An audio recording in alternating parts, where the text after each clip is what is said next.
Well guys, welcome back to the channel. तो यार, Black Clover का लेटेस्ट चैप्टर काफी गजब का और इंटरेस्टिंग था, क्योंकि इस चैप्टर में हमें बताया गया है आस्था की मॉम के बारे में। जी हाँ, आपने बिल्कुल सही सुना। आस्था की मॉम की रियल आइडेंटिटी फाइनली रिवील कर दी गई है और इस चैप्टर में हमें और भी काफी कुछ पता चला है। इसके अलावा कुछ और भी इम्पोर्टेंट चीजें हुई है इस चैप्टर में। तो वीडियो के मेन टॉपिक पे आने से पहले मैं आपको बता दूं कि इस वीडियो में लेटेस्ट मांगा चैप्टर्स के स्पॉयलर्स हैं। तो अगर आप उन बंदों में से हैं जिन्हें स्पॉयलर पसंद नहीं है और स्पॉयलर से दूर रहते हैं, तो भाई ये वीडियो आपके लिए नहीं है। लेकिन अगर आपको मेरी तरह ही स्पॉइलर से फर्क नहीं पड़ता है, तो फिर चलिए वीडियो को शुरू करते हैं।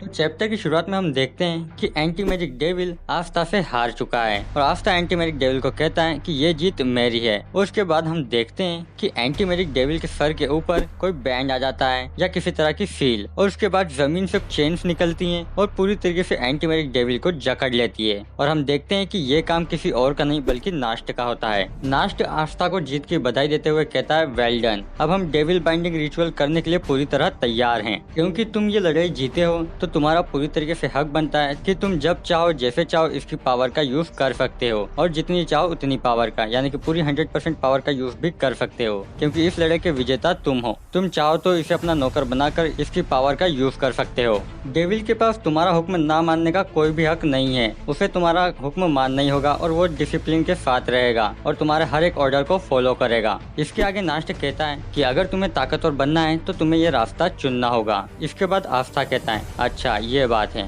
और तभी वो एंटी मैजिक डेविल को कहता है कि चलो दोस्त बनते हैं। और ये सुनने के बाद नास्ट और एंटी मैजिक डेविल दोनों ही चौंक जाते हैं कि ये बंदा अचानक ये क्या कह रहा है। आस्था एंटी मैजिक डेविल को कहता है, क्या तुम्हें दोस्त का मतलब नहीं पता? तुम्हें नहीं पता दोस्त क्या होता है? तो एंटी मैजिक डेविल कहता है कि दोस्त शायद वही जो एक दूसरे के इक्वल होते हैं। तभी नास्ट कहता है कि रुको रुको, तुम ये क्या कर रहे हो? तुम डेविल से एक इक्वल कॉन्ट्रैक्ट करना चाहते हो? तो आस्था कहता है, हाँ, मैंने ये लड़ने से पहले भी कहा था। मैं यहाँ तक इसीलिए पहुँच पाया हूँ क्योंकि मैं इस बंदे की पावर यूज कर पाया हूँ, पर इतने वक्त साथ होने के बावजूद भी मैं इसके बारे में कुछ भी नहीं जानता। मैं चाहता हूँ कि मैं इसके बारे में और अच्छे से जानूं। ये सुनने के बाद नास्ट कहता है कि तुम ये क्या बकवास कर रहे हो? अगर तुमने ऐसा किया तो जरूरी नहीं है कि डेविल तुम्हारी बात मानेगा। इस तरह का कॉन्ट्रैक्ट करने में तुम्हारा कोई भी फायदा नहीं है। लेकिन आस्था कहता है, नहीं। वो एंटी मैजिक डेविल की ओर इशारा करते हुए कहता है कि इसने शुरुआत से अपनी पूरी ताकत के साथ लड़ाई नहीं लड़ी। और वो एंटी मैजिक डेविल से कहता है कि तुमने कहा था कि तुम मुझे मार दोगे, लेकिन तुमने ऐसा नहीं किया। और आगे कहता है कि तुम किसी को नहीं मार सकते,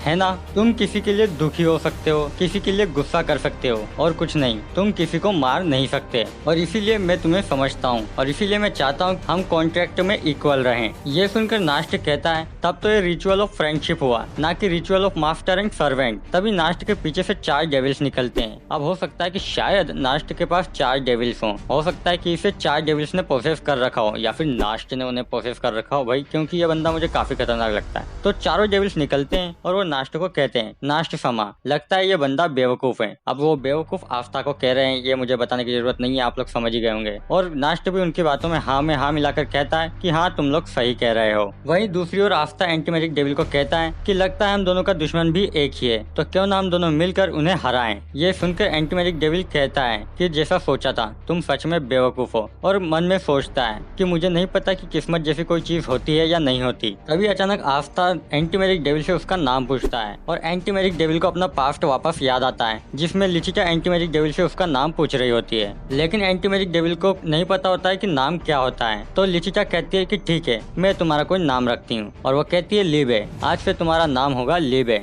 और आस्था की तरफ देखते हुए एंटी मैजिक डेविल हंसते हुए मन में सोचता है कि जैसा सोचा था लिचिटा, ये बच्चा तुम्हारा ही बेटा है। इसके बाद एंटी मैजिक डेविल और आस्था दोनों हाथ मिलाते हैं और रिचुअल कंप्लीट होती है। और कंप्लीट होने पर इन दोनों के हाथों पे एक निशान आ जाता है, जो कि दोनों के हाथों में सेम टू सेम दिखता है। ये इस बात का प्रूफ है कि इन्होंने फ्रेंडशिप वाला रिचुअल कंप्लीट कर लिया है। रिचुअल के कंप्लीट होते ही आस्था का राइट आर्म आस्था के पास वापस आ जाता है, जिसे देखकर आस्था काफी खुश होता है और कहता है, ओ मेरा राइट आर्म वापस आ गया, शुक्रिया। अब ये शुक्रिया एंटी मैजिक डेविल को कह रहा होता है, क्योंकि उसी की वजह से उसका राइट आर्म गया था और अब रिचुअल कंप्लीट होते ही वो वापस आ चुका है। इसके बाद नास्ट कहता है कि कॉन्ट्रैक्ट कंप्लीट हो गया है। हालांकि इस तरह का कॉन्ट्रैक्ट कभी भी हुआ नहीं है। है, लेकिन सच में तुम बहुत बड़े बेवकूफ हो। ये वो बात आस्था को कह रहा होता है और नास्ट आगे कहता है, हालांकि तुम सही हो, लेकिन अब मेरी बारी है। और नास्ट आगे कहता है कि लेकिन हम इस बात की गारंटी नहीं ले सकते कि हमेशा सही इंसान को ही इनाम मिले। इसके बाद अचानक नास्ट का एक डेविल जमीन से निकलता है और हम देखते हैं कि वो नास्ट को पोसेस करता है और नास्ट का एक नया फॉर्म रिवील होता है जो शायद उसका डेविल पोसेस फॉर्म होगा। इसके बाद नास्ट कहता है कि ताकतवर बनो ताकि तुम किसी भी बुराई से ना हारो।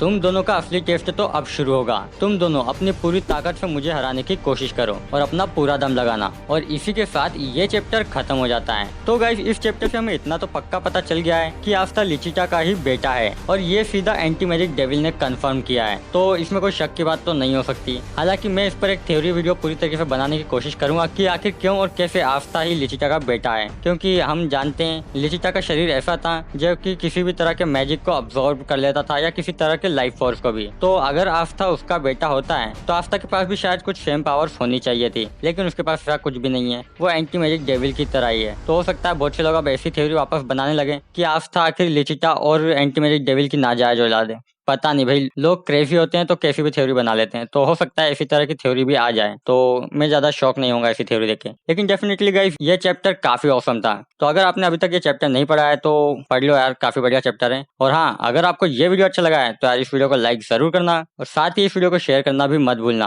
और अगर चैनल पर नए हो तो यार क्या कर रहे हो, चैनल को सब्सक्राइब करो और साथ ही में बेल नोटिफिकेशन को ऑन करो ताकि हर एक नई वीडियो की नोटिफिकेशन आपको मिलती रहे। तो अब हम जल्दी मिलते हैं नेक्स्ट वीडियो में नेक्स्ट टॉपिक के साथ। तब तक के लिए सायोनारा।